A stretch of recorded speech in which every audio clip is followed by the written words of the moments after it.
In order to introduce Module 2 properly, we need to focus on what we mean by post-imperial. With this term, we're basically talking about the fall of the Roman Empire and its aftermath into the period we refer to as the Dark Ages. The fall itself was a lengthy process that could be said to culminate in 476 CE. In that year, the Germanic Emperor Theodoric assumed control over Rome and the empire's western reaches, even as vestiges of that empire continued to operate into the Dark Ages. However, the conception of the Roman Empire as something distinctly Roman had ended, and with its fall, the Western and European worlds confronted structural, administrative, cultural, and spiritual voids that themselves took centuries to rebuild and repair. In this presentation, you'll see some detailed descriptions on each individual slide, and the hope is that you'll pause. There are as many underlying causes to the fall of Rome as there are historians to identify them. One major cause has been identified as the emergence of Christianity, with its focus on a single God and its innate message appealing to the less prosperous masses of the population.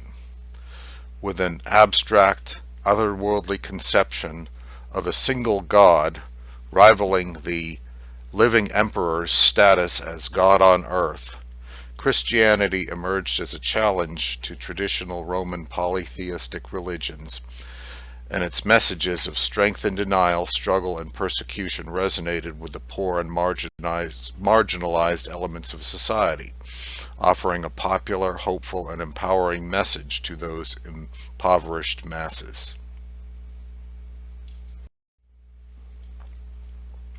Most historians consider Rome to have peaked in the early 2nd century CE, or AD if you prefer, and in this map you can see its reach across Europe and the Mediterranean. Within those reaches existed a governmental and administrative structure which enabled the proliferation of additional components of Roman culture. With the fall of Rome, those structures gradually lost their influence and again created both practical and psychological voids in the cultures formerly under the empire's reach.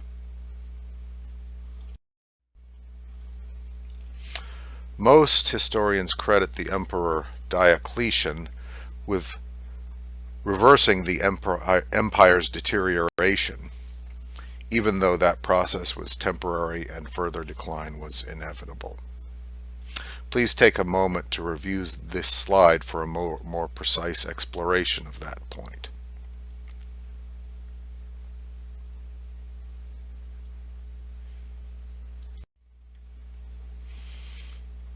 Here's another slide that is worth your review. Again, there are as many causes to Rome's decline as there are historians to identify those causes. Even so, with the empire's decline, it is important to note how many of its institutions, like the Catholic Church and various legal and administrative structures, endured for centuries afterward, even into the Dark Ages. It is also noteworthy that the Eastern Empire, based in Byzantium, endured for another millennium before falling in AD 1453.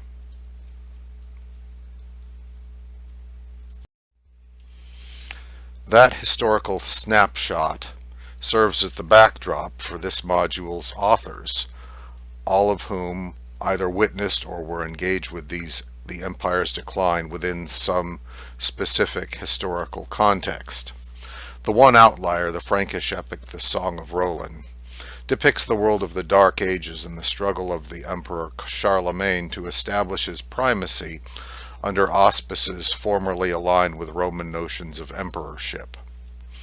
I do hope this presentation provides some helpful context for understanding our next series of authors, and for now I'll thank you for listening.